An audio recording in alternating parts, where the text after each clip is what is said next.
नमस्कार मित्रों। आपका मैंड्रिन एकेडमी के डिजिटल प्लेटफॉर्म पर फिर से एक बार स्वागत है।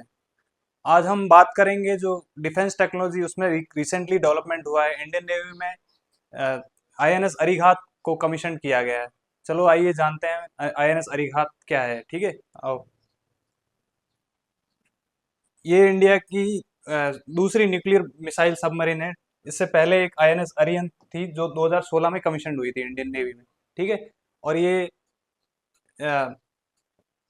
अपने defence minister honourable defence minister Rajnath Singh ने अभी रिसेंटली हेल्ड सेरेमनी हुई थी जिसमें इसको कमीशन किया गया था।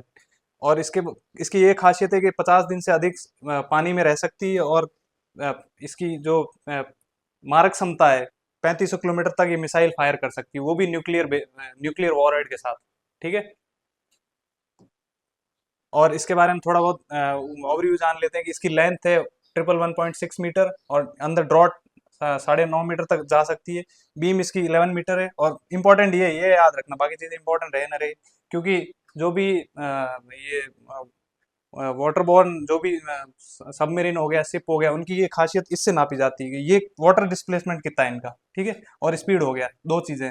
तो इसका 6000 टन है और ये 24 kT इसकी स्पीड है।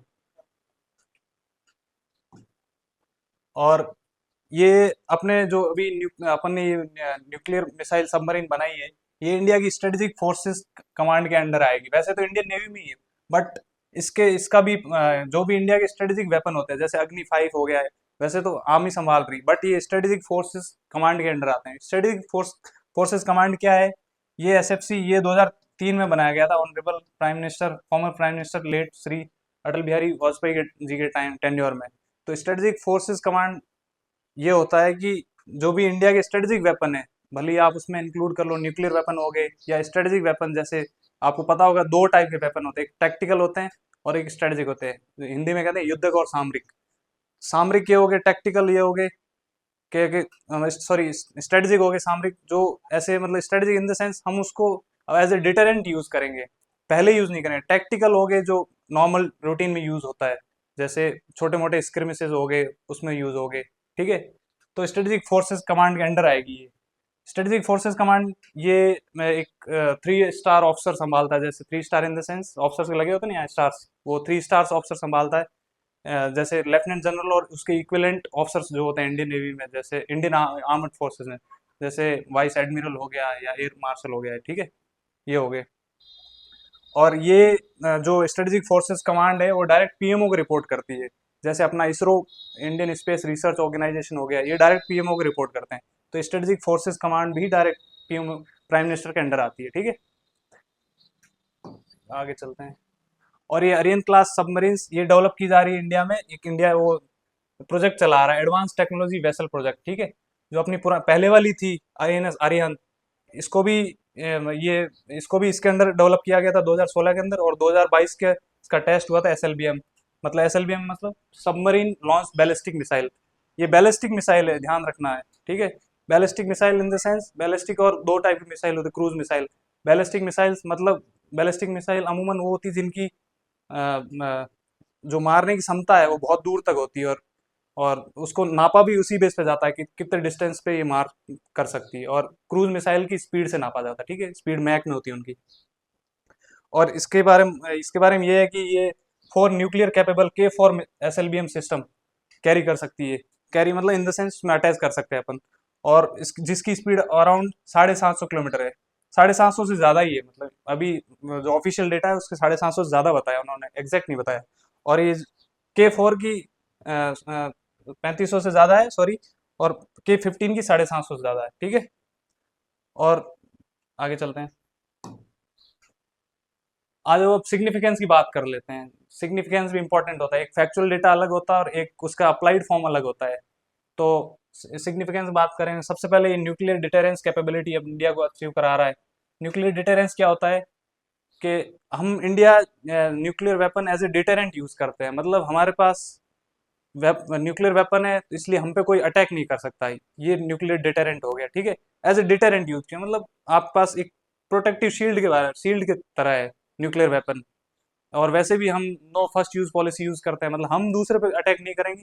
अगर हम पे किसी ने किया तो देन पहले तो हम अपने आप को बचाएंगे, फिर सामने वाले हम अगर उसने न्यूक्लियर वन यूज किया तो हम डबल क्वांटिटी में यूज करके उसको पूरा ही खत्म कर देंगे, ठीक है। और आगे आ जाओ, स्ट्रेटेजिक सिग्निफिकेंस ये हो गया। स्ट्रेटेजिक सिग्निफिकेंस देख लेते हैं। ये strategic stability in South Asia maintain करेगा, particularly in context of India nuclear arm neighbours China and Pakistan. आपको पता होगा इंडिया के जो दोनों साइड है, वेस्टर्न साइड और ईस्टर्न साइड, दो कंट्री है और न्यूक्लियर आर्म्ड है, बोथ आर। और चाइना तो एक ग्लोबल पावर भी बनने की उस पे रास्ते पे, मतलब अमेरिका को रिप्लेस करने वाला है। तो इसलिए इंडिया को ज़रूरी हो जाता है कि अपने आप को डिफेंस वे में इनफ कैपेबल करे ताकि अपनी सिक्योरिटी मेंटेन कर सके, ठीक है।